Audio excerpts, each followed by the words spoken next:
છોટાઉદેપુરમાં ડીઝલની ગંભીર અછત. બોડેલીના ચલામલીમાં ખેડૂતોનો પેટ્રોલ પંપ પર હોબાળો.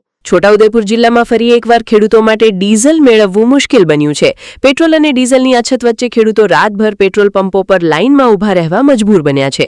ખેતીકામ અટકી ન જાય તે માટે ખેડૂતો ટ્રેક્ટર અને કારબા લઈને એક પંપથી બીજા પંપ સુધી દોડધામ કરી રહ્યા છે. બોડેલી તાલુકાના ચલામલી ગામે પણ આવી જ સ્થિતિ સર્જાઈ છે, જ્યાં ડીઝલ માટે ખેડૂતો લાંબી કતારોમાં રાહ જોઈ રહ્યા છે. છોટાઉદેપુર જિલ્લાના અંતરિયાળ વિસ્તારોમાં પેટ્રોલ અને ડીઝલની અછત હવે ગંભીર બની રહી છે. ખેતીનો સમય નજીક આવી રહ્યો છે ત્યારે ખેડૂતો માટે ડીઝલ જીવનરેખા સમાન બન્યું છે. પરંતુ અનેક પેટ્રોલ પંપો પર ડીઝલ ન મળતા ખેડૂતો મુશ્કેલીમાં મુકાયા છે.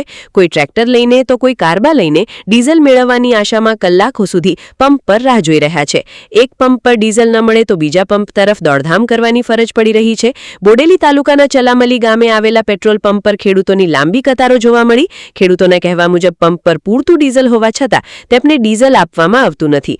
ખેડૂતોની હાજરીમાં જ ડીઝલ ભરેલી ગાડી પહોંચ્યા બાદ થોડા લોકોને ડીઝલ આપીને પંપ બંધ કરી દેવાયો હોવાનો આક્ષેપ કરવામાં આવી રહ્યો છે. મારું નામ પારુલભાઈ પટેલ, ગામ કાશીપુરા. અત્યારે પેટ્રોલ પંપ ઉપર 5 વાગ્યાના ઉભે છે.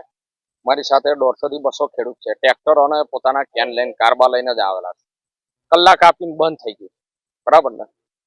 તો 10 દિવસ ઉપર છોટાઉદેપુર જિલ્લા આના પુરવઠાના અધિકારીનો એક મેસેજ હતો, લાઈવ જ હતો, અને એમને એવું કીધું હતું કે અમે જે આના અધિકારીઓ છે એમની સાથે લાઈવ રહીએ છીએ. તો અધિકારી સાહેબને મારે એક જ પ્રશ્ન છે કે અમે આટલા બધા ખેડૂતો હેરાન થઈએ છીએ. આજે અઠવાડિયે પેટ્રોલ ડીઝલ આવ્યું, બીજા બધા જિલ્લાઓમાં પુરવઠો રેગ્યુલર મળે છે, તો અહીંયા કેમ તકલીફ થાય?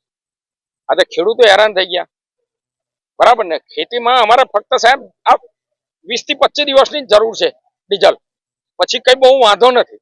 તો તમે થોડું ધ્યાન આલો કે ખેડૂતને રેગ્યુલર મળે, બરાબર ને? હમણાંની પરિસ્થિતિ એવી છે, પેલા ભાઈએ કીધું એવું કે લોકો ટ્રેક્ટરમાં હતું ને કે તૈયાર પુરાઈ લેશું, હવે ટ્રેક્ટર એના પડી રહેશે, ઘરે બી જાય ને એવી પોઝિશન છે. એટલી ખરાબ પરિસ્થિતિ છે અને ખેતરો એમને ઊભો છે, બરાબર ને? ડીઝલ વગર તો ટ્રેક્ટરો કઈથી ચાલવાના? 20 દિવસ છે. સરકારને એટલું જ કહેવાનું, બરાબર ને, કે આખી દુનિયાનો લોડ છોટાઉદેપુર જિલ્લામાં આવે છે, બીજા બધા છૂટતી મળે છે. મારા મિત્ર મહેસાણા છે, ગાંધીનગર છે, ડભોઈ છે, કરજણ છે, એ લોકો મને એવું કે અમારા છૂટથી મળે છે. તો મેં તો ઉદયપુરની નેતાગીરી પોંગડી કરું છું. બહુ મોટા નેતા બનો છો ને તો આટલું તો સાચવો કે ખેડૂતને ડીઝલ તો મળે, બરાબર ને? મોટી મોટી વાતો કરવાથી કઈ નહીં થતું ભાઈ.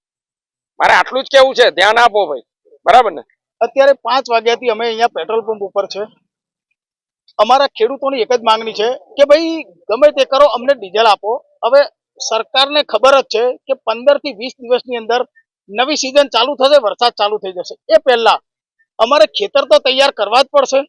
ખેતર તૈયાર કરશું તો જ આગળની ખેતી થવાની છે. તો દરેકને મારે પુરવઠા વિભાગના સાહેબ હોય કે પેટ્રોલ પંપના ગમે તે હોય, દરેકને એક જ વસ્તુ કહેવી છે કે ભાઈ અમને ગમે તેમ કરીને ડીઝલનો પુરવઠો પૂરો પાડો, તો અમારે ખેડૂતોનું કામ આગળ ચાલે.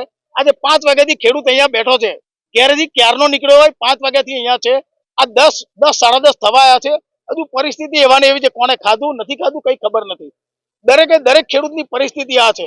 બીજી મહત્વની વસ્તુ પહેલો પ્રશ્ન કરું કે આપણા ઉદયપુર જિલ્લાના એક નેતાઓ, તાલુકા પંચાયત સદસ્ય, જિલ્લા પંચાયત સદસ્ય, ધારાસભ્ય હોય કે સંસદ સભ્ય હોય, દરેકને એક પ્રશ્ન છે કે તમે ખેડૂતો ઉપર જ તમે ચૂંટણી જીતા છો, તો અત્યારે ખેડૂતના તો પ્રશ્ન હલ કરો કે ભાઈ ખેડૂતો ડીઝલ નહીં મળે તો ખેતી કરશે કેવી રીતના?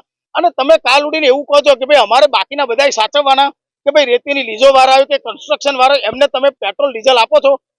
હવે 1 મહિનાની અંદર તમે એમને બંધ કરીને એકવાર ખેડૂતોને આપો ને.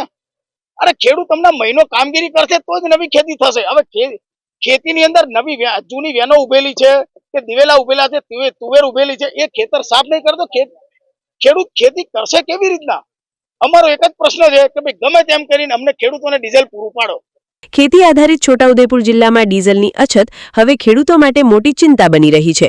એક તરફ ચોમાસું નજીક છે તો બીજી તરફ ડીઝલ માટે ખેડૂતોને રાતભર ઉજાગરા કરવા પડી રહ્યા છે. હવે જોવાનું રહ્યું કે તંત્ર અને જવાબદાર વિભાગો ખેડૂતોની આ મુશ્કેલી ક્યારે દૂર કરે છે. સમાચારની અવનવી અપડેટ જોતા રહો નિખરતા ગુજરાત ન્યૂઝ સાથે. નિખરતા ગુજરાત ન્યૂઝને લાઇક, શેર, સબસ્ક્રાઇબ કરો અને બેલ આઇકન દબાવીને સમાચારની ઝડપી માહિતી મેળવો.